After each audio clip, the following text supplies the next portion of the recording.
Headlines చూద్దాం.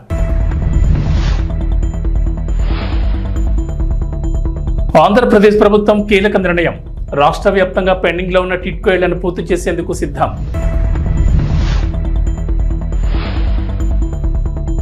మరోసారి బెంగళూరుకు వైఎస్ జగన్. కాలికి వైద్యం కోసం బెంగళూరు వెళ్తున్నారనే ప్రచారం.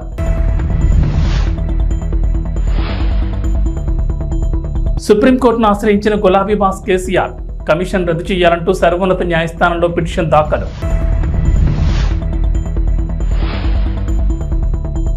తెలంగాణకు వాతావరణ శాఖ హెచ్చరిక. పలు జిల్లాల్లో అతి భారీ వర్షాలు.